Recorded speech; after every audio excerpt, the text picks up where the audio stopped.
Hi there and welcome to Choice of Voice UK, here to help you on your voiceover journey from the heart of the UK. So whether that is a brand new voiceover starting out or a voiceover that's been doing it as a part-time side hustle along with your full-time job and looking to take it full-time, that's what we're here to help you with. And each week we bring you a new video here on the channel to help you in your endeavour, whichever way you're going. And why do we do that? Because that's what I've done. I've also started this as a voiceover job. I started it as doing it as a part of a side hustle along with a corporate job. And I've also done it full time, which is what I'm doing now. So what are we going to talk about today here on Choice of Voice UK? Well, I want to talk about the learning process of starting in voiceover. Actually, not just starting in voiceover, the whole learning process of voiceover anyway, the full gamut of it. So what do I mean by that? Well, when you start off in voiceover, where do you go? Well, you probably do what I did.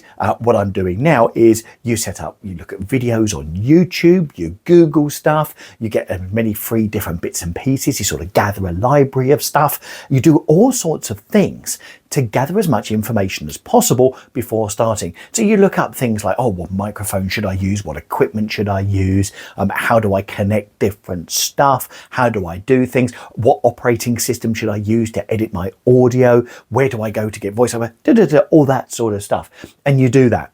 But what happens every single time when you do things like that, you make mistakes as you go. And I can promise you, I'm still making mistakes now. And actually, every so often, I have to do a pickup, go back through and just record something where I've missed off something or I've misread something.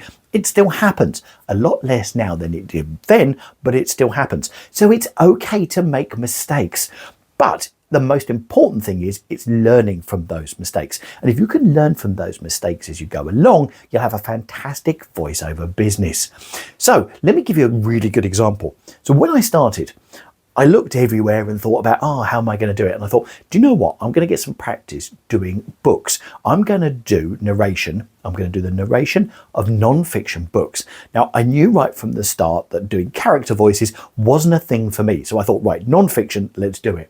And I'd read very, very early on that the best way to do that is through Amazon's own audio book service, which is ACX, which is well known within the voiceover industry.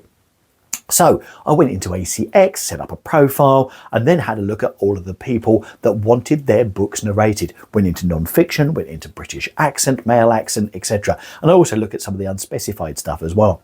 Anyway, I did a whole load of auditions, started by auditioning, and then what I did was put those auditions out and waited for something to happen.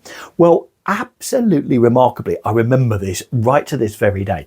I remember putting in an audition, and then a couple of days later, I happened to be walking down a high street with my wife.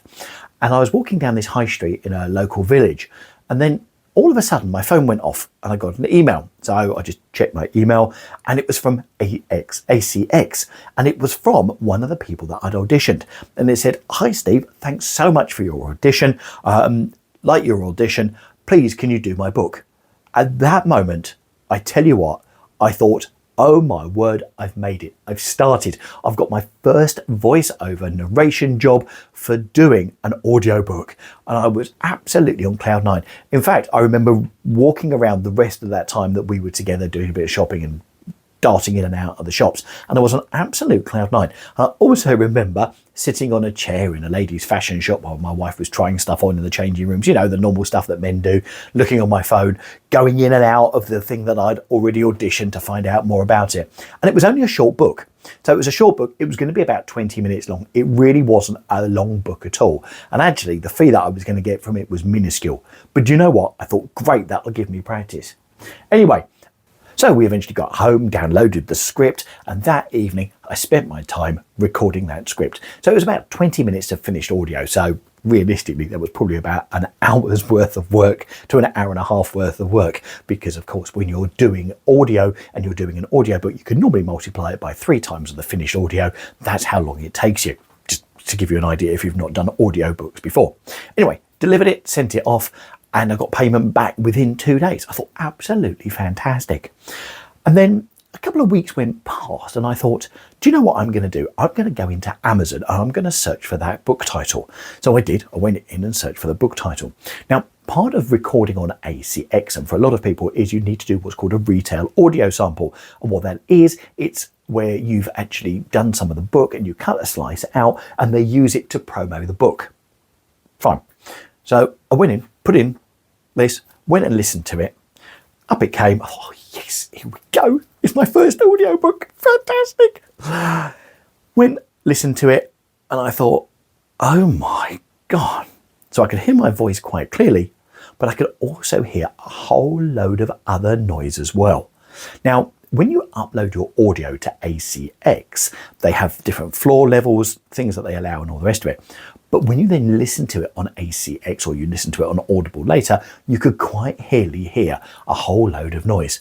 Now, this was the days before I then discovered noise suppression. What does noise suppression do? It takes out a whole load of the background noise, background hiss, anything else that's going on.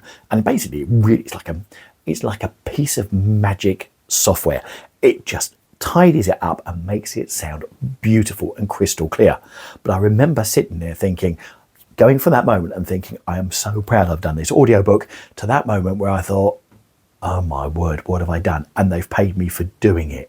Oh, at that point, I then went on and bought a noise suppression piece of software, which I've used ever since. But once again, as I said right at the start, you'll make mistakes, but it's about how you learn from those mistakes and move forward from there. So don't worry, you will make mistakes. As I said right at the start of the video, I still make mistakes now, but I learn from them and I don't do them again. Unless, of course, I'm misreading a script, which happens every so often, especially if you're rushing a job. And that's another thing that I've learned to do. Take a sit back. Don't rush the job. Give the client what they want and you'll over exceed their expectations and they'll be very happy. Anyway, I hope that's really helped you here on Choice of Voice UK. Now, if I can help you any further, let us know in the comments down below. Let me know on your thoughts about learning from your mistakes. Be really interested to know. Put that in the comments down below as well. If I can help you any further, you can also reach me through our website, which is choiceofvoice.co.uk, and you can reach me there and do drop me a question through the Contact Us form. That's great. Now we will see you next week. I wish you a fantastic week in your voiceover business. Hopefully that's really going well and you'll start to do that. And if you need some ideas of how to start in voiceover and the process that you can use, you can go back through our videos. We've done some videos on there. Anyway, I wish you a great week and I'll see you next week for another video here on Choice of Voice UK. Bye.